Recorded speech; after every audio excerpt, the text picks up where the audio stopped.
At the Scavenger Guild headquarters, Thomas Andre casually mentions it's been a while since he was last underground. His men are caught off guard, but he tells them to relax and take their seats.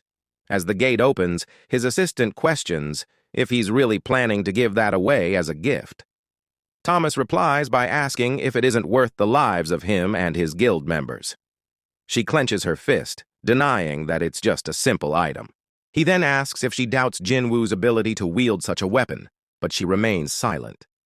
As they arrive at the secure room, Thomas marvels at its grandeur, saying it never fails to impress. Laura notes that there are only 2 such items in the entire world, and that number won't ever change. She asks again if he's still willing to part with it, knowing how rare it is. Thomas nods. In fact, that's exactly why he's giving it to him. "Wouldn't it be a shame," he says, "for the finest weapon in existence to sit here gathering dust?" Jinwoo brings up the startling news of the chairman's murder and the appointment of a new, attractive chairman. She notes how not just the country, but the entire world feels unstable right now. Turning to her mother, she gives her a hug and casually suggests that if she doesn't have anything better to do, she could take out the trash. But Jinwoo quickly refuses, saying she's feeling too lazy to bother. The mood shifts as she seriously proposes moving to a new place. However, her mother calmly replies that she still has a fondness for their current home. Curious, Jinwoo asks what exactly she likes about the old apartment, but her mother just repeats that she still likes it. Changing the subject, she asks Jinwoo to fold the laundry.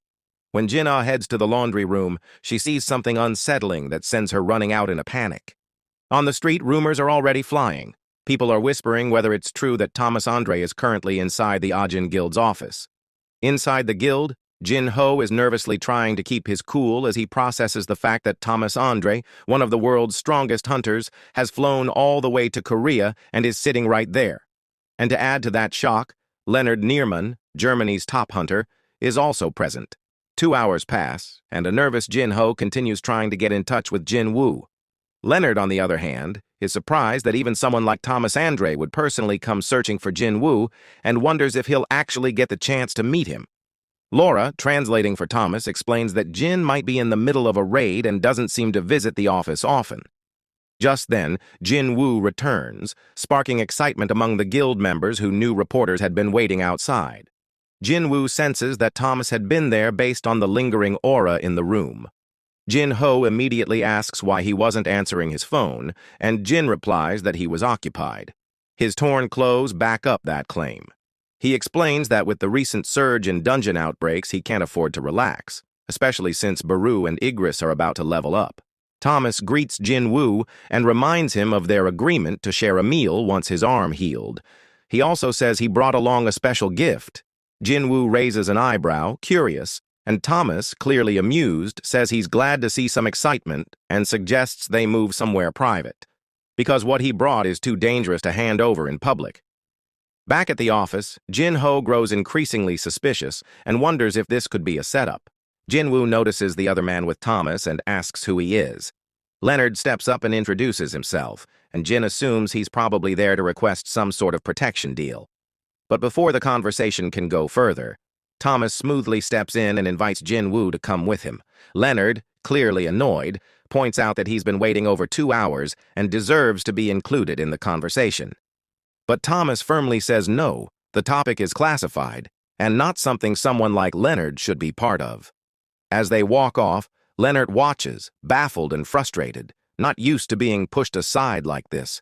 Thomas snaps his fingers, telling Jinwoo he has no idea how long he's been waiting for this moment. Setting a case down on the table, he asks if Jin can sense the power emanating from the item inside. This, he explains, is his way of showing appreciation for Jin sparing his guild members' lives. When Jin opens the case, he's stunned to see Kamish's blades. Thomas is impressed that Jin could identify the material at just a glance. Jin then asks about the corpse, believing it was under the Hunter Bureau's custody.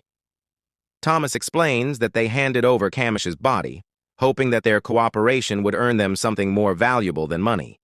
He adds that Kamish's largest tooth was ripped out during their battle, when the dragon bit him, and Thomas was allowed to keep it as a keepsake. Since it was too small for a proper longsword, he had it reforged into a pair of deadly daggers. As Jin picks one up, He's immediately struck by its overwhelming power. The weapon far surpasses the Demon King's dagger in quality and strength. Swinging it through the air, Jin realizes the daggers feel like he's wielding broadswords in each hand. Thomas, clearly startled, remarks that even with powerful enchantments and reinforced defenses, these blades could still slice through him with ease. Nervously, he jokes whether Jin plans to use the very gift he gave him to kill him. Jin notices how different the daggers feel compared to ordinary weapons. They respond intensely to his mana, as if alive. The agents watching grow tense. Thomas turns to Laura and asks if she still thinks his decision was a mistake. She quietly shakes her head and asks Jinwoo how the gift feels. Jin questions whether he can really accept them without any cost. Thomas insists that it's a fair trade. Compared to Jin sparing his and his guild's lives, this gesture is worth next to nothing. Hearing that, Jin accepts the weapons, and Thomas beams with satisfaction. Just then, both of them are overwhelmed by a strange sensation. They turn toward the window, where people in the streets below are all looking up at the sky in alarm.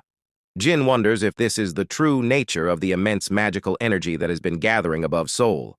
Thomas, staring in disbelief, says he's never seen a gate this massive, far larger than the one Kamish once emerged from. He reflects that perhaps the world is evolving, pushing past the limits of what they once considered possible. After the sudden appearance of a massive gate in the sky, stunned citizens began taking pictures of the enormous structure looming above the skies of Seoul.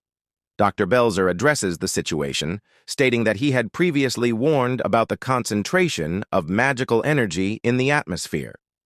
He explains that this colossal gate is merely the beginning, and predicts that equally frightening gates may soon emerge in other parts of the world. A concerned man asks if these strange occurrences could potentially spread globally, to which Dr. Belzer nods in agreement.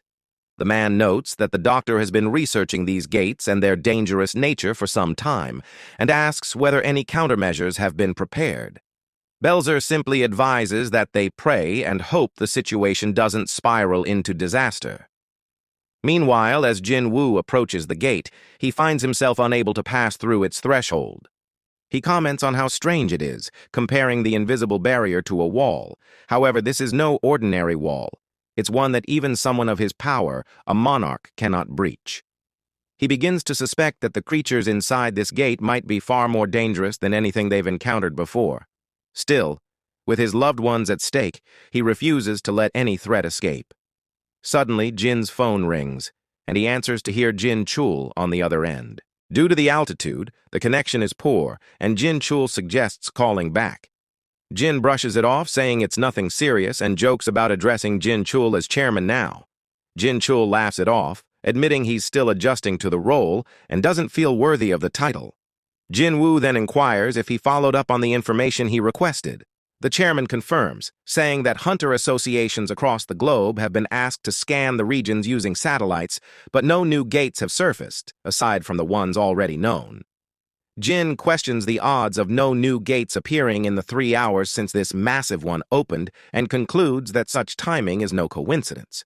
The chairman then shares their plan to evacuate civilians from the vicinity of the gate and asks Jin what his next move will be.